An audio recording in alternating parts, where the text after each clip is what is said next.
Welcome back.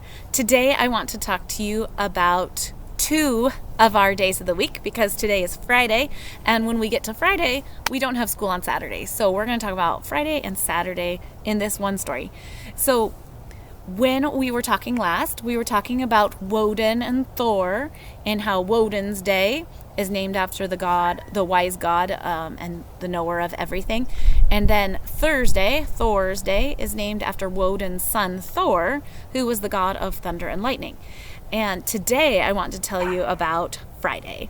Before I get into the Northern European, where we get our names, the Northern European root, I want to talk to you about the Southern Europeans. And we have maybe noticed that there's a theme to the Southern Europeans' names. They had days named for Mars and Mercury and Jupiter. And so today's day is also named after a god who also has a planet named after them. Today, Friday, is named for the goddess Venus. And this was Veneris Dies for Venus, and Venus was the goddess of love, and that's how they named their day of the week. So their days of the week were very centered around their gods and the celestial objects of the planets. Now, back to where we get our name Friday. There were the people of Northern Europe but believed in a goddess who was very gentle and beautiful, whose name was Frigg. And Frigg was the wife of Woden, and he was known as the most powerful god. And so she sat on a throne beside her husband, looking out over the world. Now, it was believed that Frigg had control over all of nature and that she was also the goddess of love and marriage. So when Woden and Frigg were married, or when they were together, they had a son named Thor. And so we have Woden Wednesday and Frigg Day Friday, and Thor's Day is in between. So the 3 days at the end of our week, Wednesday, Thursday, and Friday, are named after the family of Woden, Frigg, and Thor. So that's pretty cool. So the people believed in Frigg and really wanted to honor her and her place in their history, and so they named the day Frigg's Day, and we call it Friday. Okay, so if you want to follow up with any bit of that, that would be great. Share with your family and tell me how you followed up. And then I told you that we would be talking 2 stories. So I also want to talk to you about Saturday. Now, we've talked a lot about the people from Southern Europe and the people from Northern Europe. And now, again, I'm going to start with the Southern Europeans' name. So long ago, in the time of the Roman Empire, they believed in a god named Saturn. Now, Saturn was the god of farming, and they believed that the god of farming could control the weather. And so when farmers wanted to plant their fields, they wanted to please Saturn and in hopes that they would have good weather for their planting. And it was believed that if they sacrificed an animal in honor of Saturn, that Saturn would bless them with good weather for planting their fields. Now, the people of Southern Europe during the Roman Empire named a day of the week for the god Saturn, and they called this day Saturnus Dies, and that Latin for that means Saturn's Day. And I'm not sure why, but of all of the days of the week, this is the one we have that's named for one of those Roman gods, Saturn. And so in English, we don't say Day of Saturn or Saturnus Dies, we call it Saturday.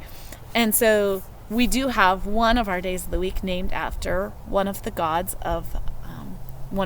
from the southern part of Europe, and one of the planets, Saturnus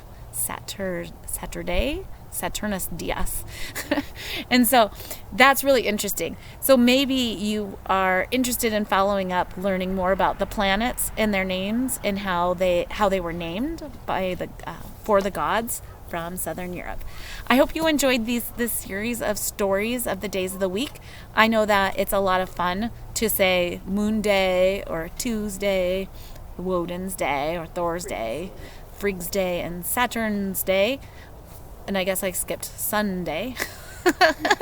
But now that we know those names, I'll be using them regularly when I check in and when I start our day on Teams. And when you're writing in your journal or you're keeping your daily notes, you can also use the new names, or not, they're not the new names, they're the old names. You can also use the old names in your journal for your days of the week. Something that I realized I hadn't said when we were talking about Friday, Friggs Day, that another name, we talked about Woden being also called Odin. Well, Frigg is also called Freya. And so that is a funny connection because there's 2 roads in Spokane that are named for Thor and his mother. And maybe you've seen them, or maybe you've driven on them, or maybe you even live on one of them. So our 2 street names are named Thor and Freya. And Thor and Freya both come through all the way. Actually, Freya extends all the way from North Spokane and Mead all the way up the South Hill, and Thor starts somewhere in the middle of town and goes up the South Hill too. So it's pretty cool that some of our street names here in Spokane got their names from the gods from Northern Europe. If that is inspiring to you, then maybe you want to look up more about that, or maybe you want to find out how the name of the street you live on came from. I know my street, I'm getting way off topic here. I know the name of my street is Riverwalk, and that is because we are right on the river and the Centennial Trail, and so Riverwalk makes sense because we can walk on the river, along the river right outside our house. So maybe that's where you want to follow up. Sorry, I got off a little topic there, but it's so exciting when I start talking about these and making connections, and I hope that it's exciting for you too. I look forward to seeing how you follow up Friggs Day or Saturnus Dias, Saturday, and I can't wait to share more stories with you next time. Have a great day, everyone.